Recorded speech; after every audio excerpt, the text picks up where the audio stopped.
Well, hello everybody, and welcome to part 2 of our American Military Memorials program. So, to review at part 1, we looked at the landmarks of Gettysburg and the World War I Memorial, which is located in Kansas City, Missouri. And that took about 23 minutes. So I felt it would be good to come back for a second part. We are now going to explore the memorials, including the National World War II Memorial, the Korean and Vietnam memorials. So the World War II Memorial, strangely, was not constructed until the early part of the 21st century, despite the fact that there were tens of millions of veterans in this country, and many who had served in World War II. We did not have a National World War II Memorial for quite a long time. So you can see this is an illustration of the memorial. It is enormous.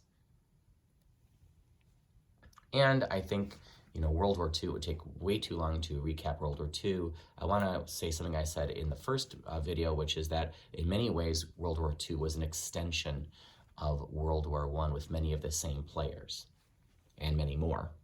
And here are some very famous photographs from World War II. You see the flag raising on Mount Suribachi here by the U.S. Marines.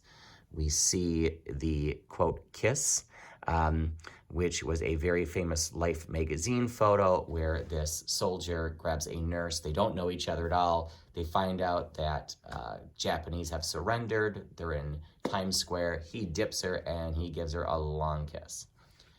And down here, these are some photographs. One of the very few photographs of the D-Day invasion taken by an extraordinarily brave, courageous photographer who decided to join the very first wave of soldiers on Normandy Beach and took some great photographs of the landings. And I think we know this was the bloodiest war in world history. It began really in 1939 with the invasion of Poland, ended in 1945 with the surrender of Japan. It says 16 million Americans served in a war. When I think of tens of millions of Americans, maybe tens of millions of Americans didn't serve, but I think in many ways the entire country was involved in World War II. Whether you were working in the factories, whether you were planting a victory garden, you were going on scrap metal drives, you were rationing, every American was impacted by the war and in some way helped bring us to victory. So you can see from this aerial photo of the World War II Memorial just how absolutely enormous it is. It is huge. You will enter the memorial by 2 gates, the Atlantic or the Pacific gates. There is this beautiful reflection pool in the middle, which is bigger than a football field.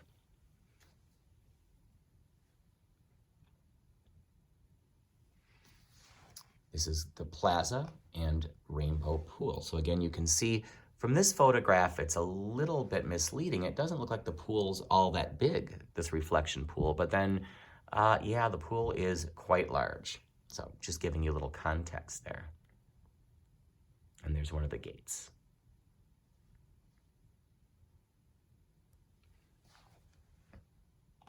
And just a lovely photograph of the plaza in the evening with the Washington Memorial, which is the tallest landmark in Washington, D.C.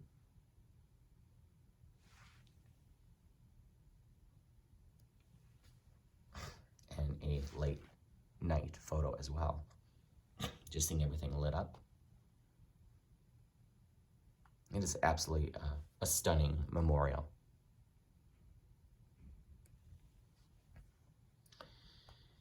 And there is just so many wonderful artistic gems along the plaza, on the walls of the memorial, all over.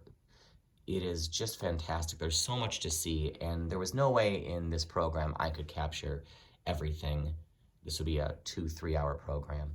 I want to note that, like on many of the memorials we've looked at so far, we saw this at the Gettysburg, Pennsylvania memorial with the angel holding the palm frond and sword in her hand. We saw this at the World War I memorial with the angels on each side of the Liberty Tower. And here we see it at the World War II memorial. Again, Lady Liberty, sort of also representing in some ways the angels with the sword and palm fronds. And in this case, Lady Liberty, those angels were holding swords in one hand and a palm frond in the other. Well, here Lady Liberty has broken her sword in two, and she is standing on top of her helmet, as if to say, no more war. This is it, enough. And if only this had been the last American war, right? But the message is certainly clear. So as I mentioned, you enter the massive memorial by either the Pacific Gate or the Atlantic Gate. And within either gate, there are eagles. And in the talons of the eagles, they are holding a giant wreath. Ooh, I thought there might be another picture of that. So we'll just take another second to look at that.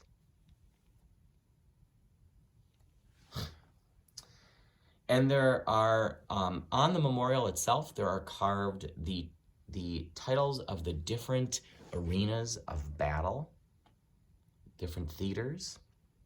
You see Battle of the Atlantic, you can see North Africa and other theaters of battle demarcated on the memorial.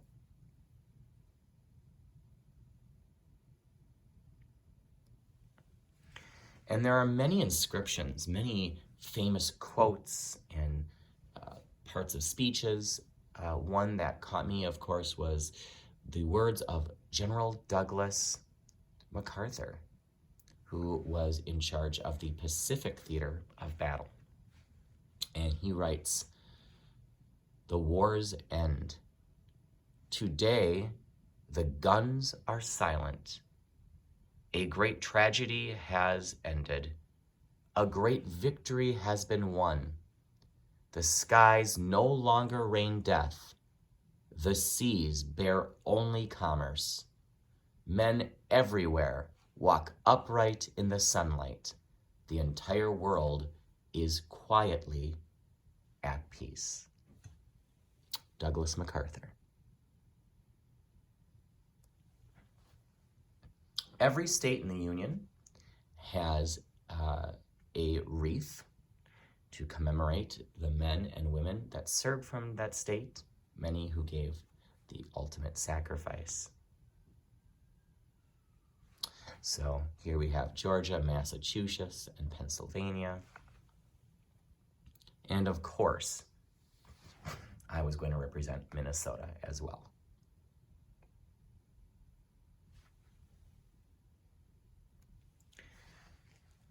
And you can see an honor guard of sorts, and this probably took place during the commemoration or the early days of the memorial, and there was some kind of special something going on at the time. But in the background of the soldiers, you see the wall of stars. And the stars symbolize the lost lives, the American lives that were lost during World War II. I believe there are, each star represents several hundred soldiers, and there were 240,000 casualties, I believe, American casualties.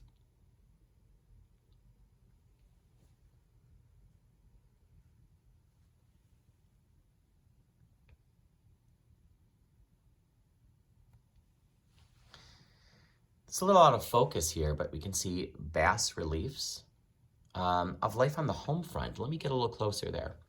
So, you know, there is both, and what's really interesting about these reliefs are that they are three-dimensional.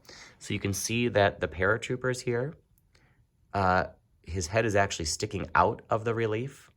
that the propellers on the planes are sticking out, as is the parachute. And here, as this woman is dancing, her dress is also coming out from the relief. So really interesting and creative way to do that.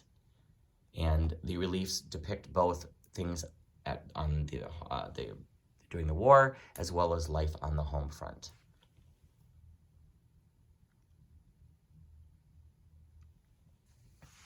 There is a database at the memorial, and you can go online to do this. You have to find a sponsor, but you can actually put the name of a World War II veteran, a friend, a family member, anyone that you care about can be recorded in this national database. And so that's quite interesting.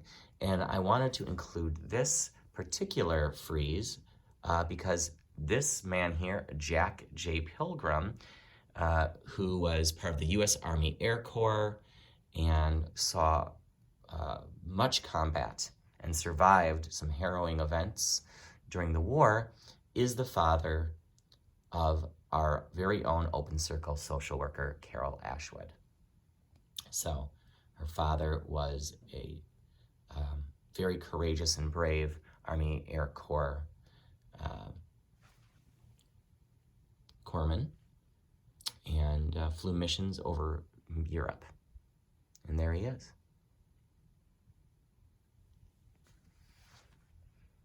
And here we just see some various photographs during Memorial Day, or it could be Veterans Day, but it's a time in which people from all over the country have gathered at the World War II Memorial. And we see two gentlemen that maybe they knew each other, maybe they didn't, maybe they're reconnecting or reuniting for the first time since the war.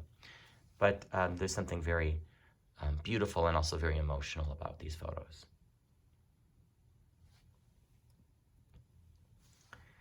And just briefly looking at the faces of the people that really made this memorial possible. I think you'll recognize most of them here. I see they're a little cut off, I apologize, at the bottom, but from left to right, we see Tom Hanks. And Tom Hanks has been a starred, of course, in Saving Private Ryan, which is considered one of the most realistic war movies of all time.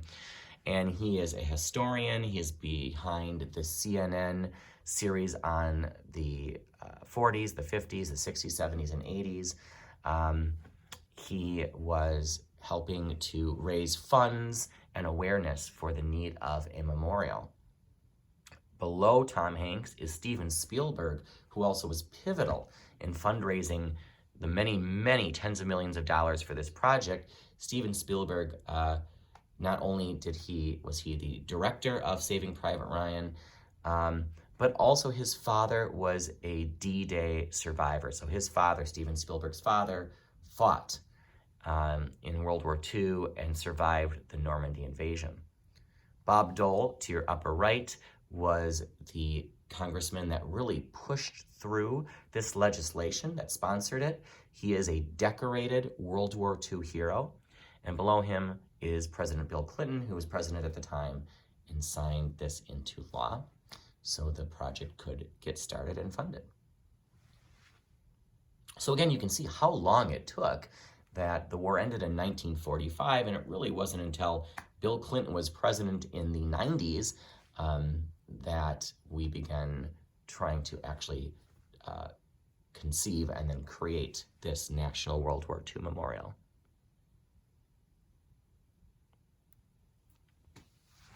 Well, I think there are many songs you might think of when it comes to World War II, but probably the most famous was the song penned by Irving Berlin, God Bless America, and made famous by the amazing vocals of Kate Smith.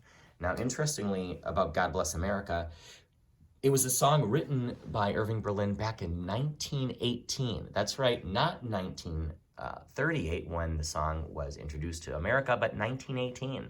He just didn't know what to do with it at the time, sort of put it away in a trunk, and then lo and behold, 20 years later, we're back at war with Germany again. And he pulls the song out and he says, America needs a hymn. America needs a spiritual. America needs something now. The world needs it.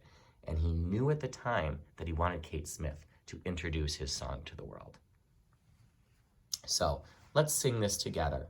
And of course, if you don't want to sing it, you can just hit the fast forward button. But let's otherwise sing the song.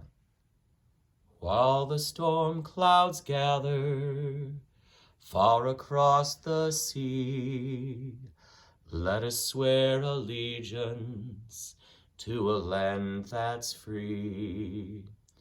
Let us all be grateful for a land so fair, as we raise our voices in a solemn prayer. God bless America. Well, that's low. Land that I love, stand beside her and guide her through the night with the light from above. From the mountains to the prairies, to the oceans white with foam. God bless America, my home, sweet home. God bless America, my home, sweet home. Well, not Kate Smith, but it'll do. I want to mention also the beautiful U.S. Marines Memorial, also located in Washington, D.C. And you might recognize that the memorial is commemorating the flag raising of the U.S. Marines on Mount Suribachi. Actually, there was a Navy corpsman there as well. And this occurred, Mount Suribachi was a hill, not a mountain. It was incredibly costly for the Marines to take. When they got to the top of it, it was very windy, and they raised this flag, which had come from a ship, actually. They didn't have just a giant flagpole lying around, and they raised it on top of this hill. And sadly, not all of the Marines that raised the flag actually survived the many-day battle at Iwo Jima, which was the bloodiest Pacific battle of the war. And we kind of went over that. But this is not just commemorating the flag raising on Mount Suribachi, it is actually the U.S. Marines Memorial. And most of the battles that the Marines have taken part in over its long history are commemorated on this giant memorial. The figures stand 32 feet high, raising a 60-foot bronze flagpole. The flag at the top of the pole flies at full mast 24 hours a day, every day of the year. The cost for this monument was $800 million.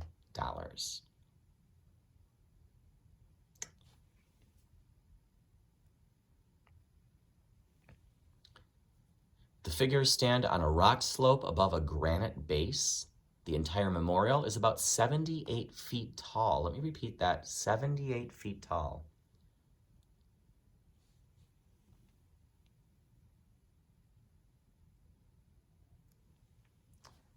And, you can just see another angle of this memorial. The names and dates of every principal Marine Corps engagement since the founding of the Corps form a gold ring around the base. And it states, uncommon valor was a common virtue. The Marines hymn. Please join me. From the halls of Montezuma to the shores of Tripoli, we will fight our country's battles on the land and on the sea. First for fight for right and freedom, and to keep our honor clean. We are proud to claim the title of the United States Marines. Semper Fi. The Pearl Harbor Memorial, of course, located in Pearl Harbor, Hawaii, where the naval base was, commemorating, of course, the attack on Pearl Harbor, and specifically this very difficult photo to look at the sinking of the USS Arizona. The memorial itself, now this attack, of course, occurred Sunday morning, December 7th, 1941, and it destroyed most, not all, but most of the naval fleet and many of the aircraft at Pearl Harbor. Fortunately, some of our naval fleet was already out to sea and was not damaged. Also, the Japanese failed to bomb our fuel supplies, which was a big mistake on their part. So we were able to rebuild and still fuel our fleet. And you can see below the Pearl Harbor Memorial is actually the USS Arizona. It is actually a national cemetery, the USS Arizona. This is the entry to the memorial, which is all open air. This is exactly what it looks like. People that have visited have said that it's very somber, very quiet, very peaceful. And you can see, you can actually look down into, onto the body of the USS Arizona. You can look straight down there and see the ship. This is the shrine, and the wall inscribed upon this shrine is the name of every sailor, Marine, etc., that was lost on the USS Arizona. There are some words inscribed upon the shrine, and we will read them. To the memory of the gallant men here entombed and their shipmates who gave their lives in action on December 7th, 1941 on the USS Arizona.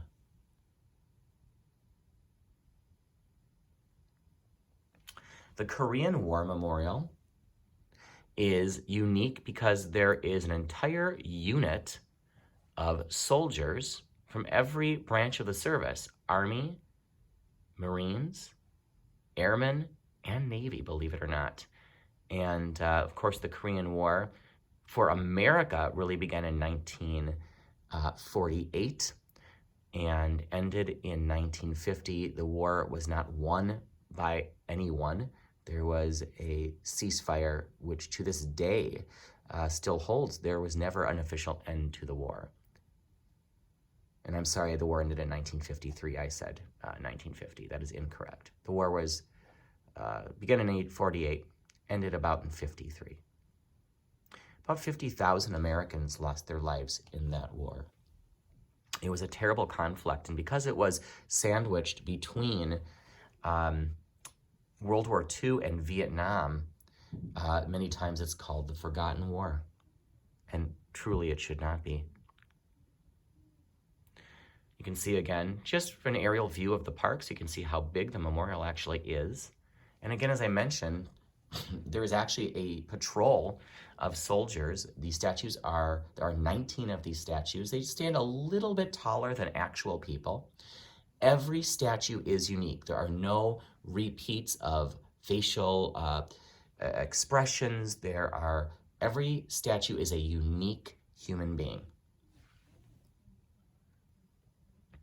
And you can see purposely that the Korean memorial wall reflects the images of the statues.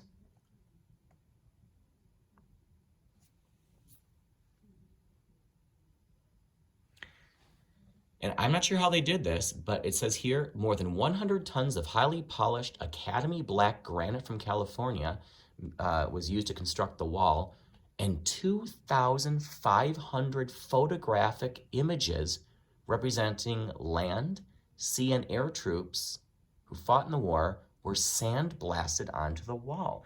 Those are actual photographs of the men that fought in that war, sandblasted onto the wall.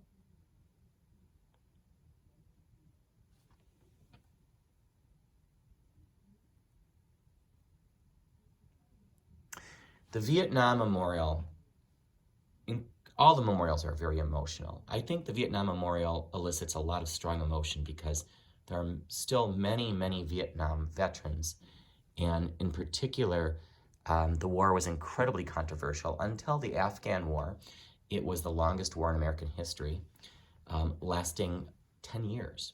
Really much longer. Americans began entering Vietnam even as early as the 1950s, late 40s, 50s. We had quote unquote advisors over there, later Green Berets. But really, America have really fully entered the war in 1965. We didn't leave, the last American did not leave until 1975. The war was massive. It took place not only in Vietnam, but in Laos and Cambodia as well. It was not received well at home, and I think the treatment of many Vietnam veterans by the American public really scarred them. The wall itself was built by a woman named Maya Lin, a Chinese-American artist. The wall is made up of two, I'm not sure what that means, gabbro walls that are 246 feet long, and the wall is about 10 feet high. The stone was imported from India and chosen for its reflective quality. The names of the wall include 58,272 Americans who lost their lives, men and women. The first name is the name of the first American to die in that war, and the last name, of course, so it's chronological. And as sometimes people are still being discovered many, many years later, they're still finding bodies and bringing them home, new names are still being inscribed upon the wall.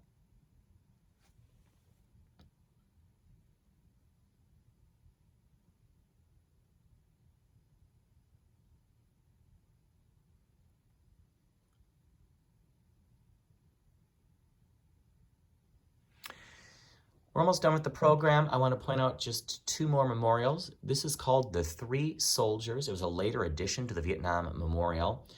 Each soldier depicted here is of a different race or ethnic background. There is the soldier in the middle is Caucasian.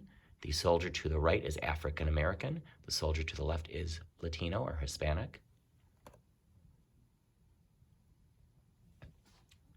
The figures are created out of bronze, and the memorial was dedicated in 1984.